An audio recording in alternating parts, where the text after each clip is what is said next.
Assalamualaikum warahmatullahi wabarakatuh. Bersama saya, Agus Sambarwari. Pada video kali ini kita akan mulai belajar algoritma pemrograman dengan menggunakan software Flowgorithm. Nah, jadi pada video kali ini saya akan mengenalkan kepada teman-teman sekalian apa itu Flowgorithm, kemudian bagaimana kita menggunakan aplikasi ini. Jadi, sebagaimana di websitenya, Flowgorithm itu adalah bahasa pemrograman yang dikhususkan untuk para pemula, yang mana teman-teman jika ingin belajar pemrograman tidak usah langsung ke coding, karena kan yang pertama harus dipelajari oleh setiap orang ketika ingin belajar bahasa pemrograman itu adalah algoritma. Nah, salah satu cara penulisan algoritma itu menggunakan flowchart. Ya. Nah, jadi aplikasi Flowgorithm itu sangat sesuai bagi teman-teman yang ingin belajar di awal terkait dengan pemrograman. Karena konsep pertama adalah kita harus membuat flowchart-nya atau kita mengerti alur logis dari suatu algoritma. Itu jalannya seperti apa. Kita buatkan flowchart-nya, barulah nanti kita beralih kepada coding-nya gitu. Nah, sebagaimana di sini kita akan coba tengok sedikit demi sedikit apa sih itu Flowgorithm gitu. Apa yang didukung oleh Flowgorithm, kemudian fiturnya itu seperti apa saja, termasuk ada nggak kalau misalkan bahasanya diganti bahasa Indonesia, seperti itu. Nah, sebagaimana di sini dijelaskan, jadi dia ini dikhususkan ketika pertama kali seorang siswa atau peserta didik itu ingin belajar untuk memprogram atau membuat suatu aplikasi menggunakan bahasa tertentu. Nah, sebenarnya ketika kita atau teman-teman ingin belajar bahasa pemrograman sangat mudah ketika sudah memahami konsep atau alur eh, jalannya program yang ingin dibuat nanti seperti apa gitu. Karena sebenarnya mengubah dari konsep menjadi coding itu sebenarnya sangat mudah. Belajar bahasa pemrograman itu mudah ya dibandingkan belajar programming. Kalau belajar programming kan artinya kita harus memahami konsep dari program yang akan kita buat. Kita pengen buat program yang jalannya seperti apa sih? Nah, kita harus paham. Nah, Flowgorithm ini dia bentuknya adalah flowchart. Jadi, sebagaimana flowchart-flowchart pada umumnya ada yang bentuknya apa namanya jejer genjang, kemudian belah ketupat dan sebagainya seperti itu. Nah, flowchart yang dibuat melalui algoritma ini bisa dijalankan langsung. Jadi algoritma kita itu kita bisa uji langsung di sana. Apakah sudah benar nih algoritma yang telah kita buat gitu. Nah, ketika algoritma sudah selesai dibuat, kita bisa mengkonversinya ke dalam bahasa pemrograman.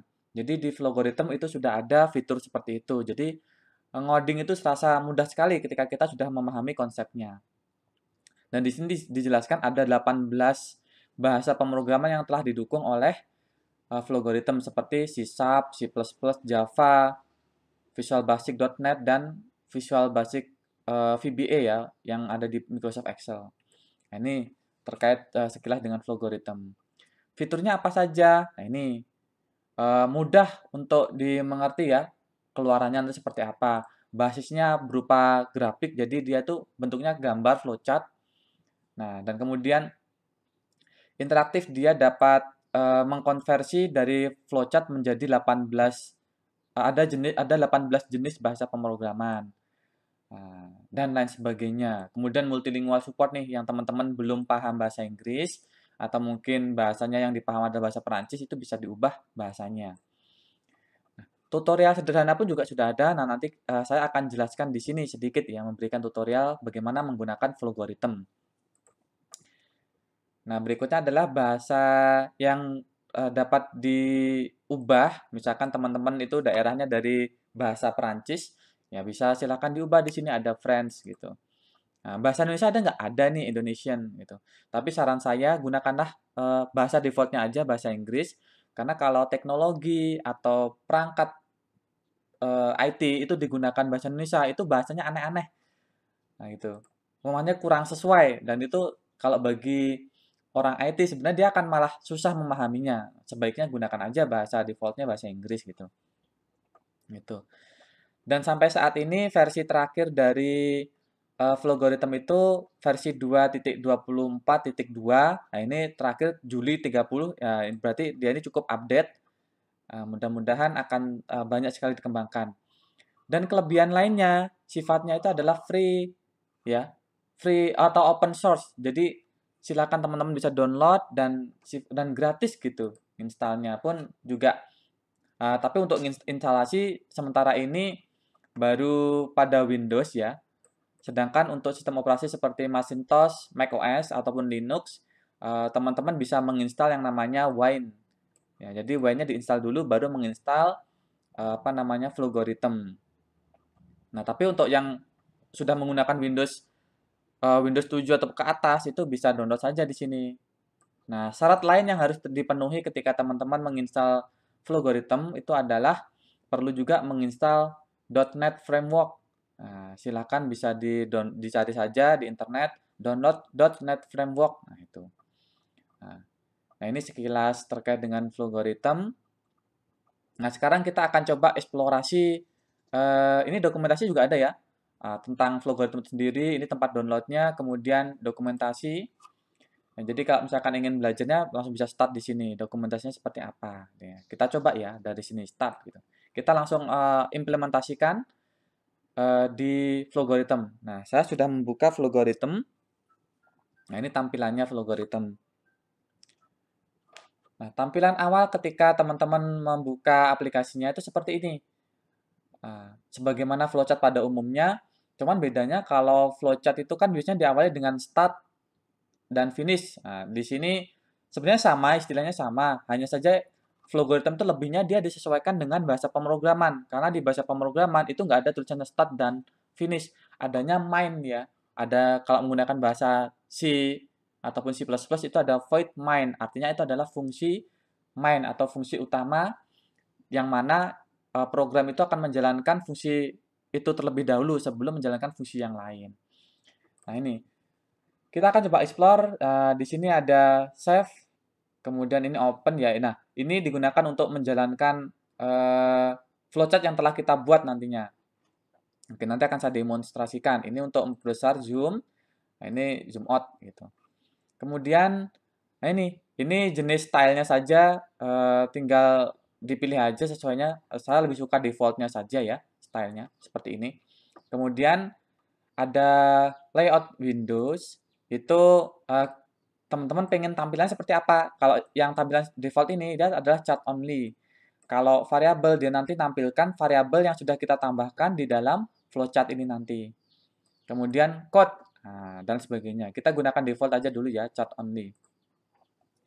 Nah, tapi kalau misalkan pengen nampilkan yang lain itu bisa tampilkan di sini. Ini variabel kalau pengen lihat.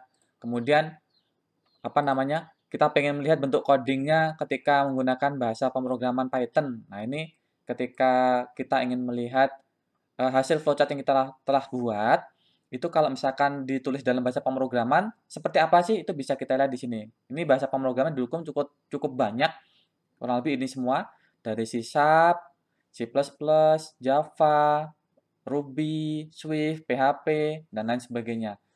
Nah, oke, tapi ini akan kita belajarnya di akhir saja gitu. Oke, kita akan coba buat Hello World. Jadi untuk memulai membuat menambahkan komponen pada flowchart ini, arahkan kursornya di atas flow-nya ini, teman-teman ya. Nah, ketika garis flow-nya berubah menjadi orange, nah itu silahkan diklik, klik kiri, klik satu kali aja. Itu akan muncul beberapa komponen yang bisa kita tambahkan. Nah, untuk tahapan awal ini saya tidak akan jelaskan semua, saya akan jelaskan terlebih dahulu output. Nah, output itu artinya kita akan menampilkan sebuah teks ataupun tulisan pada apa namanya? Pada flowchart-nya gitu. Jadi ini adalah simbol-simbol flowchart yang mana nanti akan juga saya jelaskan satu persatu gitu. Dan ini adalah umum digunakan ketika teman-teman ingin membuat flowchart gitu. Nah, kita coba masukkan output. Nah, warna apa namanya? Abu-abu artinya dia ini belum ada teks yang ingin dikeluarkan atau yang akan dikeluarkan itu belum ada. Oleh karenanya, kita harus mengkliknya 2 kali. Nanti warnanya akan berubah ketika sudah ada teksnya. Nah, kita ketikkan Nah, untuk mengetikkan teks, tambahkan tanda petik ya, petik 2. Kita coba ketikkan hello world gitu ya. Nah, tanda seru. Terus tanda petik lagi, jangan lupa. Nah, artinya flowchart untuk menampilkan tulisan hello world itu adalah seperti ini gitu. Ini kita oke saja. Oke. Nah, warnanya hijau, artinya dia sudah jadi. Nah, coba kita running program pertama kita. Nah, maka akan muncul kotak dialog konsol dan itu akan menampilkan tulisan hello world. Kalau flowchart yang kita buat itu menerima inputan, nanti kita bisa menambahkan inputan di sini. Karena ini tidak ada inputan, dia sudah langsung selesai. Gitu.